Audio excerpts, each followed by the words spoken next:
विधानसभा क्षेत्र से अगर राजद का जो टिकट है, राजद के सीट पर अगर कोई फॉरवर्ड आता है तो ये सीट निकाल सकता है। बिल्कुल कि यदि गोरखपुर विधानसभा से इसके पहले नूतन वर्मा जी को टिकट मिला था तो हार गई, लगभग 10-12 हजार वोटों से हारी थी। देखिए, गोरैया क्षेत्र से तमाम वैसे लोग आए हैं, तो क्या फॉरवर्ड को टिकट मिल सकता है?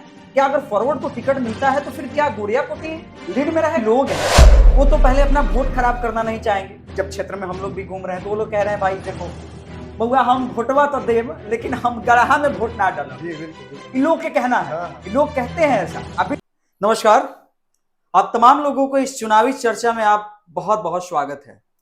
देखिए, बिहार विधानसभा का जो चुनाव है वो नजदीक है, सरगर्मियां जो है बहुत बड़ी हुई है।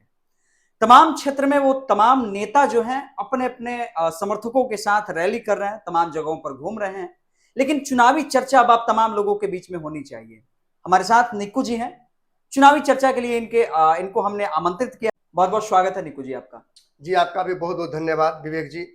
अच्छा, गोरियाकोटी विधानसभा क्षेत्र जो है और गोरियाकोटी जो विधानसभा जो सीट है बिहार में काफी ज्यादा हॉट सीट मानी जाती है। बिल्कुल, क्योंकि राजद का यह गढ़ माना जाता है और इस बार हम लोग चुनावी चर्चा पहले गोरियाकोटी से ही शुरू करते हैं। जी।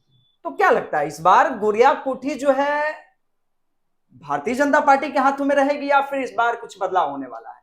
देखिए, डेफिनेटली अभी तो भारतीय जनता पार्टी के हाथ में है।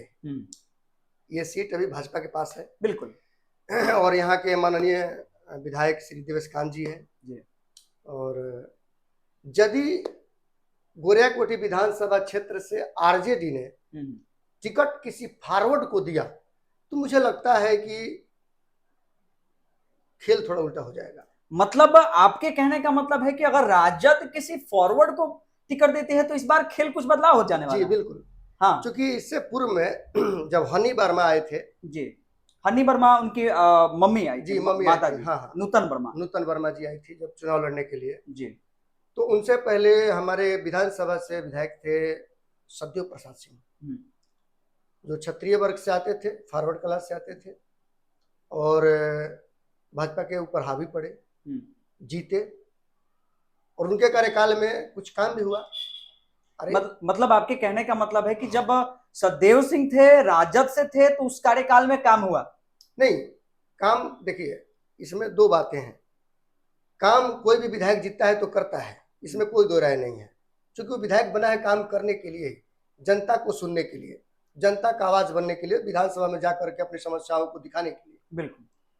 कुछ लोग खुश होते हैं, कुछ लोग नाखुश होते हैं, काम तो सब लोग करते हैं, लेकिन ये चुनावी जो चर्चा है हमारा, ये इस पर डिपेंड करता है कि यदि गोरियाकोटी विधानसभा से इसके पहले नूतन वर्मा जी को टिकट मिला था तो हार गई, लगभग 10-12 हजार वोटों से हारी थी। मुझे एग्जैक्ट पता नहीं है, लेकिन 10-12 हजार से मुझे पता था कि हारी है।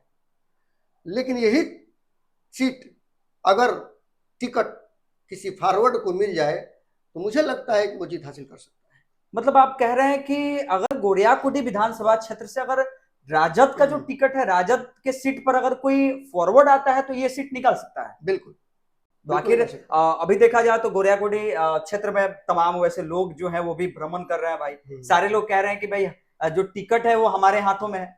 हमने एक और नाम सुना था, पप्पू मिश्रा का नाम हमने सुना था, और भी तमाम लोग हैं, कुछ लोग, उन लोगों का भी नाम है। तो क्या लगता है इस बार मतलब गोरियाकोटी जो है वो फिर किसके हाथों में जाने वाली है? राजद का जो सीट है वो किसके हाथों में जाएगी? डेफिनेटली देखिए विवेक जी, पप्पू मिश्रा जी का जो चुनावी बैकग्राउंड है, जो राजनीतिक बैकग्राउंड है, वो बड़ा ही मजे हुए और सुलझे हुए खिलाड़ी हैं राजनीति के, ऐसी बात नहीं है।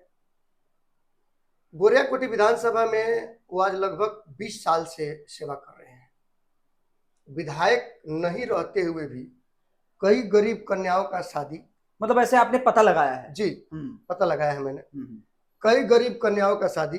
अच्छा, ये पप्पू मिश्रा की बात कर रहे हैं? पप्पू मिश्रा जी, हाँ, बिल्कुल। गोरियाकोटी में इन्होंने मतलब नहीं भी किसी पद पर है तभी इन्होंने इतना काम किया? तब भी कई गरीब बच्चियों का शादी, गरीब जो तबके के बीमार थे उनके इलाज के लिए पैसा, घर नहीं था, टूटा फूटा मकान था उसके लिए पैसा, चापाकल नहीं था, चापाकल के लिए पैसा, यानी जो जिस तरह से परेशान है, यदि पप्पू मिश्रा के पास वो चला गया तो बिना किसी पद प्रतिष्ठा पर रहते हुए यह व्यक्ति उसका मदद किया है। दूसरी बात, गोरियाकोटी विधानसभा हॉट सीट माना जाता है। बिल्कुल, यहाँ पर बिना टिकट वालों का कोई मतलब निर्दलीय का कोई चारा नहीं है। मतलब आप निर्दलीय की भी आप बात देखे होंगे विगत इशारा जो है आपका निर्दलीय की तरफ ही है। विगत चुनाव में आप देखे होंगे कि ये भी निर्दलीय से लड़े हैं। निर्दलीय से जो भी उम्मीदवार हमारे यहाँ उतरे हैं वो 10,000 के नीचे सिमट कर रह गए हैं। बताइए अगर कोई 10,000 से ऊपर वोट लिया हो तो। बिल्कुल, मैं आपकी बातों से सहमत हूँ। गोरियाकोटी विधानसभा क्षेत्र, देखिए सबसे पहली बात है कि जो भी लोग हैं वो तो पहले अपना वोट खराब करना नहीं चाहेंगे। जब क्षेत्र में हम लोग भी घूम रहे हैं तो वो लोग कह रहे हैं भाई देखो बउआ हम वोटवा तो देव लेकिन हम गढ़ा में वोट ना डालो। जी बिल्कुल बिल्कुल, इन लोग के कहना है। हाँ। लोग कहते हैं ऐसा। अभी जब जाते होंगे क्षेत्र में, जब पता लगाते होंगे तो लोग ऐसा जरूर कहते होंगे कि भाई देखिए वोट अगर हमको देना है तो ठीक है देंगे, लेकिन हम वोट बर्बाद करने वाले नहीं है कि नहीं। तो अभी हमारा एक प्रश्न और भी आपसे रहेगा। देखिए गोरियाकोटी क्षेत्र से तमाम वैसे लोग आ रहे हैं, तो क्या फॉरवर्ड को टिकट मिल सकता है? क्या अगर फॉरवर्ड को टिकट मिलता है तो फिर क्या गोरियाकोटी लीड में रहेगा? क्या लगता है? देखिए जो जहां तक मेरा सूत्र है और मुझे जानकारी मिला है कि पप्पू मिश्रा जी को आरजेडी संभवतः टिकट दे सकती है। मतलब आपके सूत्रों आपको ये पता चल पाया है? हाँ बिल्कुल, मैं जो पता लगा पाया हूँ, जहां तक मेरा जानकारी है कि टिकट मिल सकता है। इसके लिए कुछ अपॉर्चुनिटीज है। 20 साल तक विधानसभा में मेहनत, अच्छा, उसके बाद राजनीतिक पकड़, तीसरी बात कि जितने भी नेता हैं अगर फाइनेंशियल मामले में भी देखा जाए तो पप्पू मिश्रा जी किसी से कम नहीं है आज के समय में। मान लीजिए कि नेता कौन होता है? जिसके पास पैसा है, रुतबा है, शोहरत है, दौलत है, नाम है, इज्जत मान मर्यादा प्रतिष्ठा, हर चीज में परफेक्ट बैठते हैं। बिल्कुल, हर चीज में परफेक्ट बैठते हैं। चुनाव नहीं जीत पाए, टिकट नहीं मिल पाया। टिकट जिस दिन मिल जाएगा गोरियाकोटी विधानसभा संभवतः जीत सकते हैं। ऐसा दावा है कुछ ग्रामीणों का, कुछ लीजेंड लोगों का। मैं तमाम चीजें आप लोगों के सामने धीरे धीरे जब विधानसभा चुनाव नजदीक आएगा तो रखने का प्रयास करूंगा। मतलब आपने लोगों से ये आंकड़ा लगाया है, लोगों से आपने ये पता लगाया है कि भाई अगर इस बार पप्पू मिश्रा को टिकट मिलता है, क्योंकि देखिए वर्तमान विधायक जो है वो देवेशकांत सिंह का भी जो छवि है क्षेत्र में उस प्रकार ही है भाई।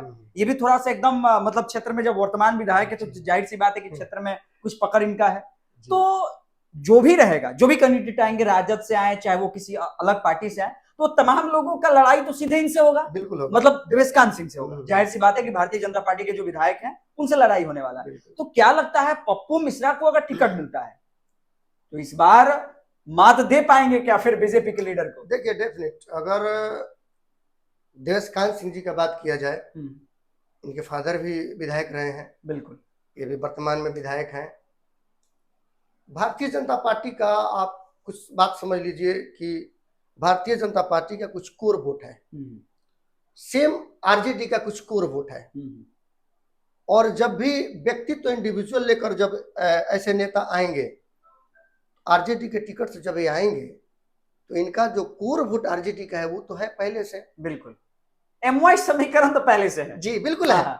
दूसरी बात, आप लोकसभा चुनाव में देखे होंगे बिल्कुल कि कुछ जातियां उनके साथ सट गई, ऐसे ही कुछ जातियां उनके साथ सट जाती है भाजपा के साथ।